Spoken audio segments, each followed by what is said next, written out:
What's up, everybody? Welcome into Tom Curran's Patriots Talk podcast featuring Phil Perry. Looks like I blew his face off with that greeting, but it's been a minute or two. We had some internet issues. Now we're up and at 'em on the Zoom. Patriots coaching staff has zoomed out to Las Vegas where they're coaching the Shrine Bowl. Go East! Phil, I'm going to... I know, we'll talk about that in a minute. First things first, there are 2 teams remaining. We watched 4 teams play this weekend. What do those teams have that the New England Patriots don't? Well, they don't have Patrick Mahomes, but there's only one team that has Patrick Mahomes. And I would say we can talk about the discrepancy in talent at the quarterback position between the teams that made the Final Four, for instance, and the Patriots. But to me, the more glaring issue is their pass catching talent. Mm-hmm. So include whatever positions you want in there. I like to just focus on receivers because it's easy. The Patriots, as it stands right now, Tom, are set to spend the 26th highest amount on receivers in 2023 relative to the rest of the NFL.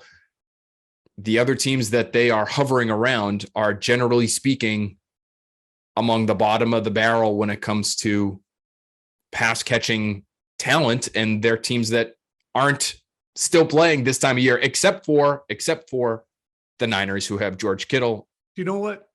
Sorry, I'm going too about long. that. No. You know what's discouraging about that, though, Phil? Yeah. They're coming off a year when they were number 2 in the NFL in wide receiver spending, and they pissed it away. Right. Isn't that annoying? So they do have the artillery to reload at that, or actually they have the cap space if Bill is adhering to, okay, we have cap space that we have to allocate to each position, then they can look at that. But okay, so pass catchers. I say offensive line as well. I have on my list fast as F wideout, but I also have speed back. And what is that? That is a James White, even though he wasn't the speediest guy, a Shane Vereen, a Kevin Falk, a pass catcher who's a changeup back, who can be an option route runner, who can do blitz pickup, leak out into the pass game and make people miss. Short area quickness, whether it's Isaiah Pacheco, who's, not the gold standard of, by any stretch as a rookie out of Rutgers, but that kind of player. Gainwell for Philadelphia. These guys who can get the ball and make 2-yard catches turn into 14-yard gains. The Patriots don't have those. They are glacially slow on the outside, with the exception of Tyquan Thornton, and it might take some time. And especially in the running game, when we look at speed backs and we look at the amount that was on Ramondre Stevenson this past year, you look statistically at what the Patriots did with their running backs, it ended up Ramondre Stevenson had, and I lifted this directly, but it's just a stat, lifted this directly from Curran and Andrew's article last week. Stevenson totaled 156 more touches than the next closest skill position player. He had, I believe, 60 catches. So we got a guy who's approaching 300 touches. That's not sustainable. That's not wise. And that's not really looking at the guy coming out of the backfield as being somebody who makes people miss. Yeah, he's going to get you 12 yards sometimes. He's also going to run through 4 guys to get those 12 yards. That's extra punishment. He needs a break. They need a speed back. So I'm looking speed back. Then I'm looking offensive line. Eagles offensive line, tremendous. Trent Williams for San Francisco, tremendous offensive lineman. We can keep going through Joe Tooney, Creed Humphrey. But those are the 3 spots to me. Those are the things that are missing: speed back, offensive line protection, and a fast as F wideout. I think all those things are important. I focus on the receiver, and I agree with you. Fast as F, I think, is important. But I look at somebody like a T. Higgins. Not saying that the Patriots can end up with T. Higgins. I don't think of him as a fast as F guy. He's a big, athletic, contested catch guy who's, I think, one of the best in the game at that sort of thing. Like A.J. Brown, I don't see him as a fast as F kind of guy, but these are change the defense types of players. These are guys that you fear going into every single week if you have one. I don't think the Patriots have any, Tom. Like, I think you need multiple, whether it's a tight end and a receiver two receivers and a tight end, which some teams have. I think the Eagles, when Goddard is healthy, are one of those with Devontae Smith and AJ Brown and Goddard. Like they've got multiple weapons that you fear. The Patriots don't have one. And that to me is what separates them from the rest of the teams in the NFL that are true contenders, even before you get to the quarterback position. You know what sucks is you don't get an evaluation on Devontae Parker, who might be a low budget T. Higgins. He might be, the equivalent of T. Higgins, or who's the other big dude, contested catch guy you mentioned? Just AJ Brown. Nah, he's not AJ Brown. But at least you brought somebody in to fill that suit. He ain't T. Higgins either. You don't think he's T. Higgins, right? I mean, he sort of is what he is. He is what he is. He's a B- grade contested catch guy. But he can have moments. He can fill that suit. He can wear it. Okay, what's your guy that does that? Oh, we got him. At least I have somebody. But this was such a wasted year that you don't know. Devontae Parker is in the final year of his contract. So is Kendrick Bourne. So again, when I look at this group, I like the complementary skills, but they're all, and I think Kendrick Bourne can be better, but they're all C+ to B- or C to B- level players at those positions. There's not one you go, oh shit, they got that guy. So it's more the, as Belichick said in 2001, one of my favorite quotes of his career, the strength of the wolf is in the pack. That's the idea with the receivers.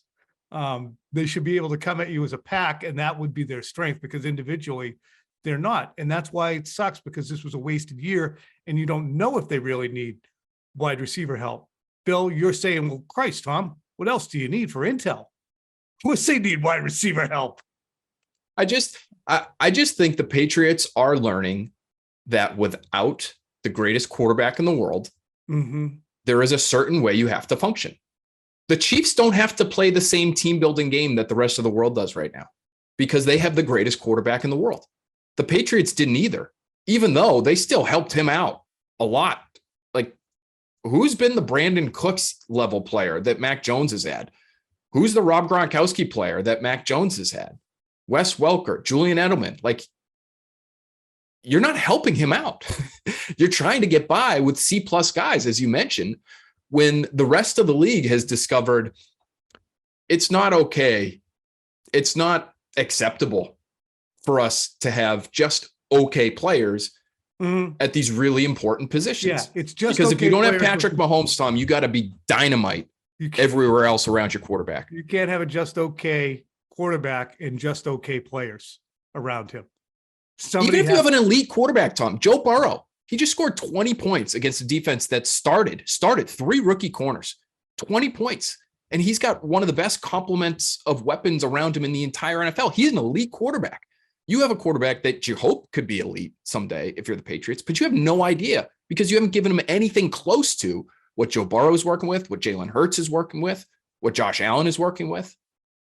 So that's really where they need the desperate upgrade. What sucks for the Patriots is this is the second time in 3 years when they've looked at the shopping list and said, oh, we got to go to wideout. And they walk into the grocery store and the whole wideout aisle is a mess. And the best wideout left on the shelf last year was Nelson Aguilar, last time around in 2021. So I said, all right, we'll do that one. And we'll do Bourne, see how they work when we get them home. They didn't work. Bourne did for a year and then he broke.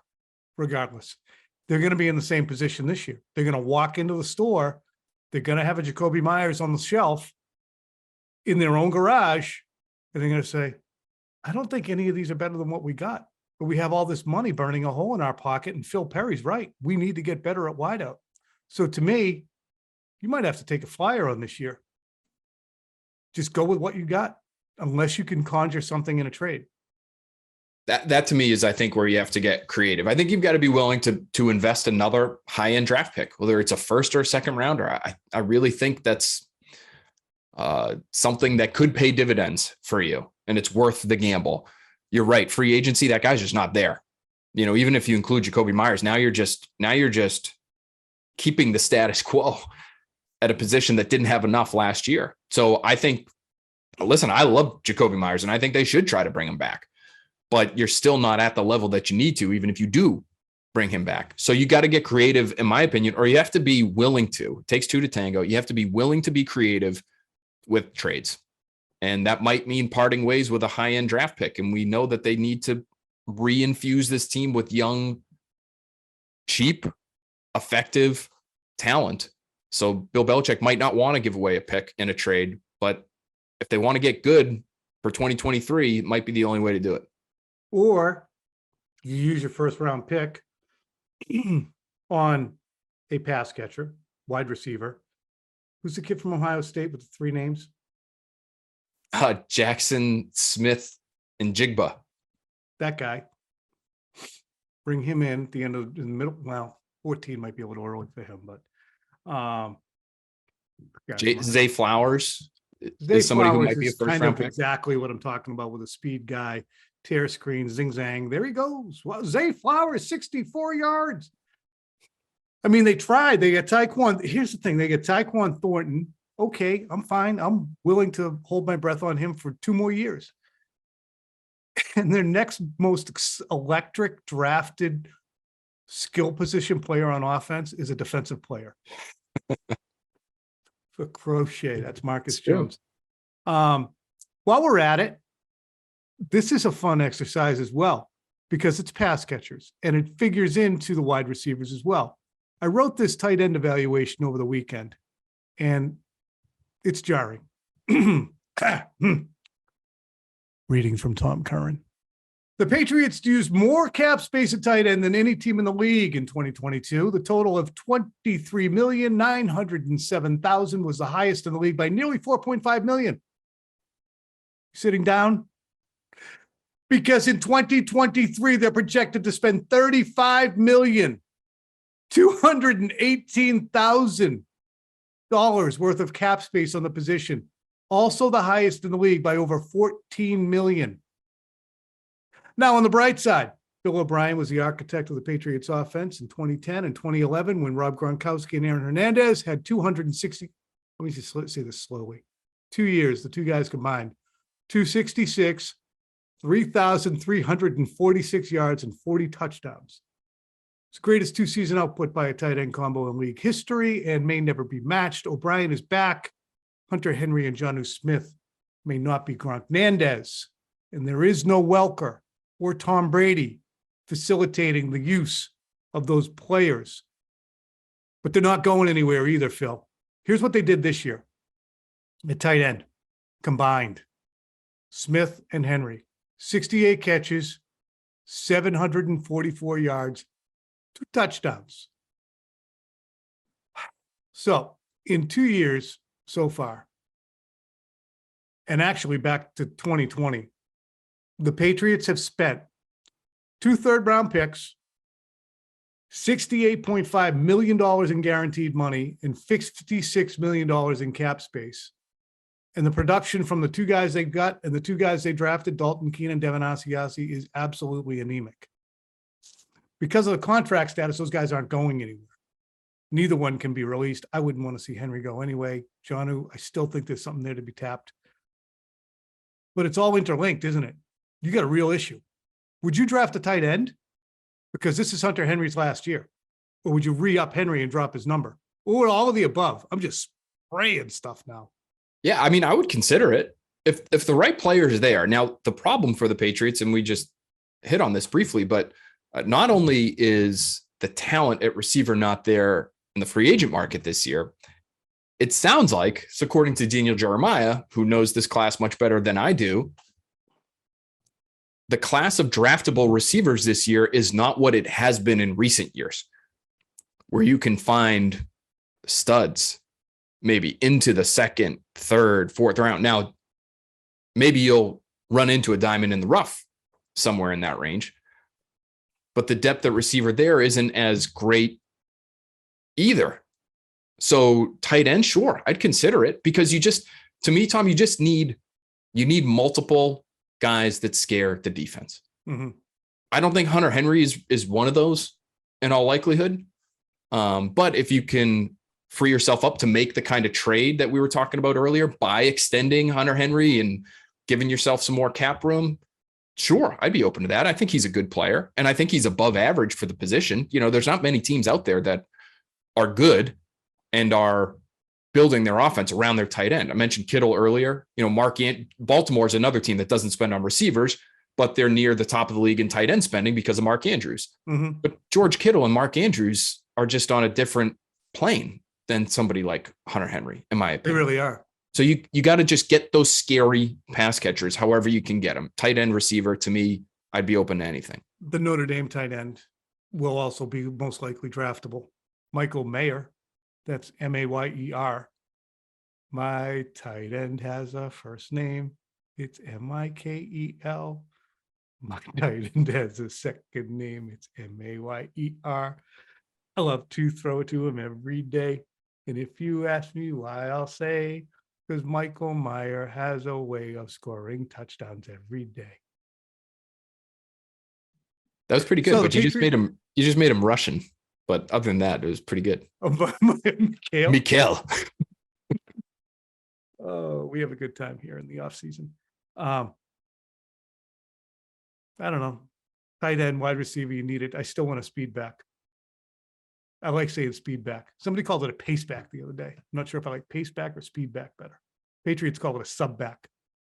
I like sub back. There's a report from the Shrine Bowl that the Patriots actually requested Tom to work with the speed back / sub back / pace backs at the Shrine Bowl. So they've got to be looking at it too and understanding that this is a real position of need for us. Is Pete Strong? Like, why doesn't JJ Taylor play? What did he do? What did he do? I don't know. I mean, he looks dynamic in preseason, but maybe that's a situation where at practice it's just not there consistently, or there might be pass protection issues. He is so undersized, Tom, and I'm not sure he's quite as powerful as somebody like Dion Lewis was in the lower half, that it might just be hard for them to trust him in those situations. It's like when I asked Bill about Dexter McCluster. See, I'm always a speed back guy. Doesn't matter if it's Travaris Cadet, Dexter McCluster. I asked Bill at the owners' meetings when McCluster was coming out, so like Ole Miss or something. I said, what about Dexter McCluster? Have you done any work on him? I mean, what's he weigh? 165 pounds? Well, yeah, he's not that big, I don't think. Yeah, no, I mean, good player. We'll see. So, all right, we're going to keep eyes peeled on tight end prospects, speed back second round prospects. Like, when did Pacheco go? And I'm not trying to be, I just saw that guy play. I want one of those, but I kind of am. He was undrafted.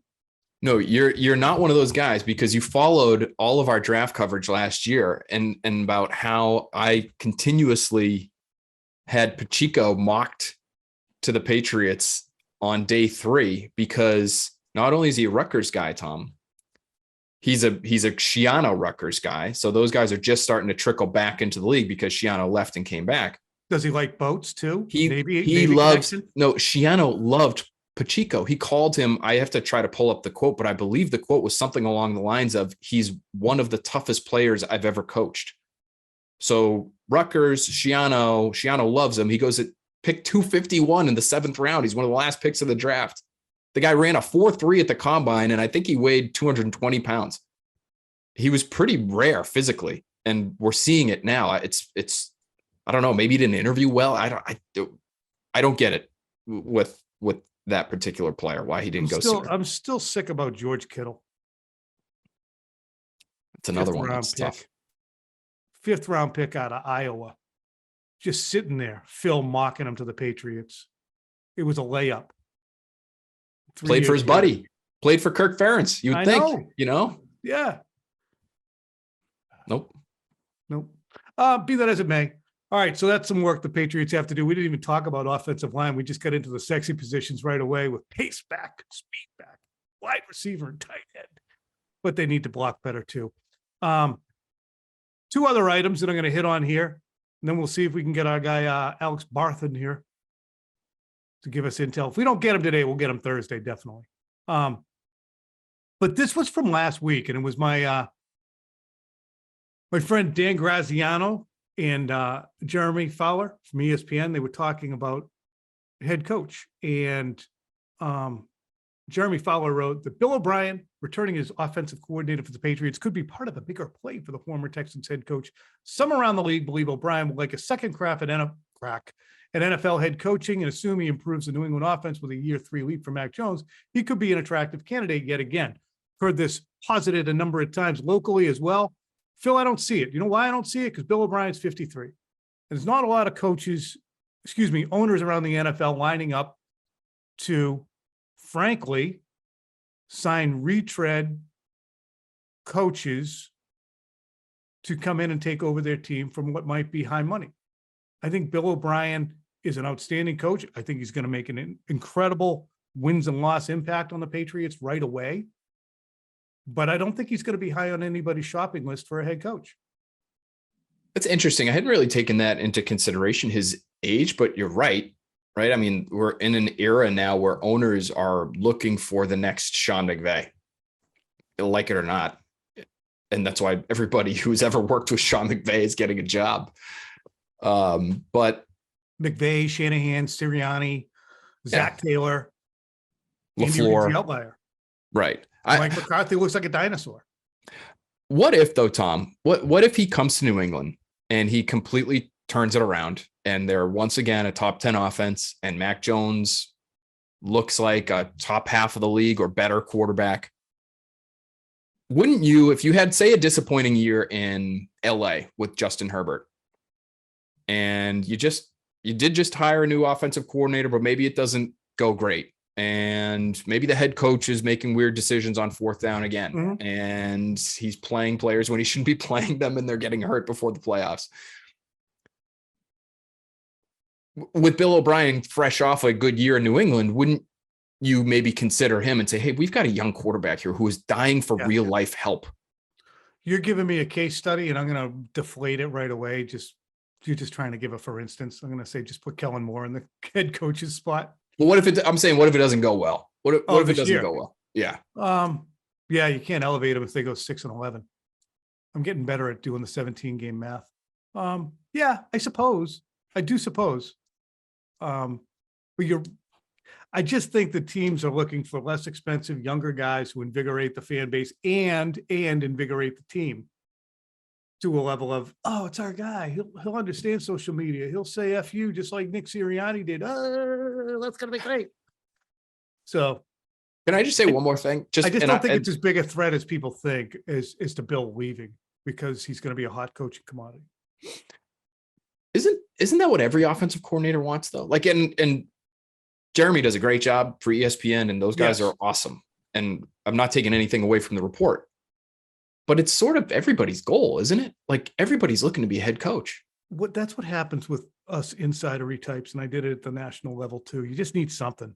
And sometimes some guy idly sitting by his phone, eating bonbons on a Friday afternoon with his sweatpants on and his feet up on the desk says, maybe O'Brien wants to, like, I don't know, maybe he could want to be a head coach again. All right, artillery. We'll just say some around the league. And I'm not saying that's what Jeremy did. Again, he's a good reporter. I like him. Good left-handed jump shooter from the corners. Played with him at the combine once when he was covering for the Star Tribune. Good Michael player. Redd. Fun player to play with too. Michael Redd. Fun player. Shared it. But I think that, you need intel. You need stuff to pass on. So speaking of passing on, John Brody's number is retired, folks. Okay. Former San Francisco 49ers great. San Francisco 49ers Hall of Famer John Brody wore the number 12, and that number has been retired by the 49ers. So if Tom Brady heads out to San Francisco, he's not going to wear that number. Now, we have devoted early edition time to this. We have devoted time to this in various ways. Tom Brady to the Niners. And I keep saying, oh man, I don't see it. I mean, he wants to stay out here, family, kids, all that stuff. Well, his family is out in San Francisco and his parents aren't getting any younger. And maybe he says, you know what, why don't I go to San Francisco for a year and I'll be out there near San Mateo, 10 Tortola Drive or whatever the hell it was over there. And I know that I'll be away from the kids a bit, but I can figure it out. I can jet cross country. Still don't like that idea for a guy coming in for 1 year. You got to devote yourself for that year. But with Purdy down for 6 months, with Trey Lance not sure which way to throw the ball. I don't know. I've never seen him play. He's like the Loch Ness Monster. It does make a little sense. I love that Trey Lance may have just lost all sense of direction. Just doesn't even know how to orient himself on the field. Tools though. He's got tools. I would agree with you. I think this is a great idea for a guy who has to, at some level, want to go out on a different note than the one he went out on this year. That doesn't mean I obviously don't know if he's going to play, but if he wants to play, Tom, what better situation is there? A great defense, great weapons around you. It might take some time. You're right. You probably will have to be devoted offseason, all that stuff to make sure that everybody's up to speed on the language. That's another question. Like, can you come in and change Kyle Shanahan's offense? Or is Kyle Shanahan going to ask you to run his stuff? Or is there some hybrid there? But the talent is so great. I would think if he wants to play, he'd be if he can figure out the family thing, which is a thing, he's got to be licking his chops to play there, no? Look at the offensive line protection too. Yeah, Trent Williams and just McGlinchey. He's a free agent. McGlinchey's a free agent, yeah, so he might be gone. But so last year I used the equivalent of Brady was when he retired and then came back. It's like the guy who came back into the bar for one more drink. Yeah. So everyone's like, "Oh, he's back! Oh, Tommy, we didn't come back in for one more. Yeah, it was a great time." And everyone's just sitting there drinking that last beer. Still, it's quiet. Jukebox is off. Now I think Brady is the guy at the dance club, and they just called last call, and the lights are coming up, and he's just hustling around. "Hey, how you doing? Where you guys from? Where you guys from? Where you guys from?" Just trying to find anything that wants to talk to him at this age, at this stage and age of the night. "Hey, where you guys from?" "Up here." "Okay, no, we're heading out. My Uber's here." Accurate or inaccurate? Well, I think he still has standards, though. So it's got to be a special person for him to want to hang out with them, right? I think San Francisco is that special person. Now, whether or not they want to after party. Does Kyle Shanahan want to, call it for the night, go tuck in and attack his day the next day? Or is he looking to party with Tom? I think he might be willing to party. All right. It's been a long time. It's been a long time for me. You know what? You'll laugh at this. Maybe some listeners will laugh. All I can think of is like Huffer Bellies and the Mill Hill Club when I'm making those references. Phil, you probably don't have either of those in your Huffer Bellies. Google it. Nothing. Well, we've been going for a while. Like I said, we'll get Alex Barth. You'll be hearing him in about 5 seconds, or this is goodbye, and you'll hear from Alex Barth later in the week. Ladies and gentlemen, it is Alex Barth. You know him, of course, from 98.5, the Sports Hub. He also has the Catch 22 podcast that he does with Evan Lazaro. That's on Patriots.com. Cutting right to the chase. What are you seeing from the Patriots coaching staff, Alex, out there in Las Vegas? The approach has been fascinating. We got here, the first chance we had to talk to players was before the first practice. So they just had meetings. And you're talking like, what's it been like working with the Patriots? And a common answer was basically, they're out here to win. Like the competitiveness of the staff stood out. The commitment of the staff stood out. And you've seen it. And players have continued to talk about kind of how hard they're being coached, how hard the staff is pushing them. It's in a constructive way. Players sound really appreciative for it, but it doesn't feel like an all-star game. It feels like they're going through an actual NFL process right now. So the teaching process, the install process, the intensity level, it's all there. What are you seeing with Bill O'Brien's role this week and his bedside manner?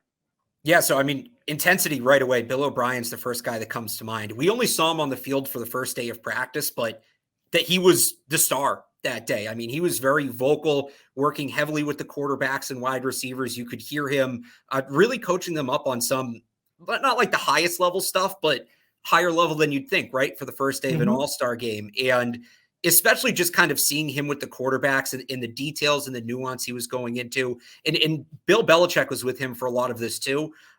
It was really fascinating to see because it almost felt like for him to be back out there, it almost seemed like he was just enjoying being back out there. We've heard the players say, you know, after a month or so of not playing football, but Bill O'Brien, it almost, the vibe was almost refreshed seeing him out there and working with the quarterbacks. It's funny you say that because I feel like this entire team may be feeling that way after kind of a lost season. To have somebody with that, I guess, impact and knowledge level and intensity is going to make a big difference. What are you seeing Bill Belichick's role as being? He loves these things because he's such a teacher. He loves to get into the granular stuff. What are you seeing with Bill? So he did a little bit with the quarterbacks and receivers the first day, like he was more focused on that. And since then, he hasn't really had a specific role. He's just kind of gone from player to player. And you notice every couple periods he goes up and he coaches the guy up. Like there was a special teams period where as the Gunners were coming back down, he would stop each one for about 30 seconds to a minute and kind of walk them through maybe a move they used or a technique or what they could do better. We saw him. There's that viral video going around one-on-one with Florida outside linebacker Brenton Cox, where he's actually walking him through a pass rush move. It's been a lot of that from him, really. I can't say that he's been with like one position or one side of the ball, but he's just kind of, when he sees something, he'll go up to the player or maybe a group of players and just sort of, you know, give his piece, hands-on instruction, sometimes literally, and then it's on to the next thing. Gerard Mayo, Joe Judge are in kind of supervisory roles, we understand. Yeah. Additionally, there is no Matt Patricia there. Is Nick Caley there? If he is, we haven't seen him. Okay. No, he hasn't been on the field. What do the Mayo and Judge supervisory roles look like? Is Judge very intently involved right now? He spent a period with the offensive line the first day, and besides that, he's just sort of been back. And Gerard Mayo has been with the defense, but also back. They haven't been as hands-on. They sort of seem to be more observing. And look, we don't know what their role is behind the scenes in the meeting rooms, talking to the players, maybe interviewing prospects, but the two of them, for the most part, have just sort of been watching and observing and overseeing. Now, other teams obviously are sending scouts, head coaches, coordinators there. Josh McDaniels, I saw in a photo, was with Bill Belichick today. Yep. So it's well staffed. Do the Patriots, do you believe they're gaining an advantage with their scouting in this? They have to be, right? Oh, certainly. I think in a number of ways. I think getting to know the players on a personal level, and every team interviews prospects, but this is a much deeper level. It was interesting yesterday, and we're in Vegas, but it was like 35 degrees and raining. And after practice, Troy Brown talked about how some guys, you know, if you get drafted in New England or New York or Buffalo or wherever, that's going to be the reality. And some players struggled at practice yesterday in those conditions. And, you know, how often are the Patriots going to get to know going into a draft, what does this guy get like when the temperature drops below 40 and, we have freezing rain out? So I think that's been a big advantage, just seeing how guys take hard coaching, right? They're pushing these guys like it's a game week.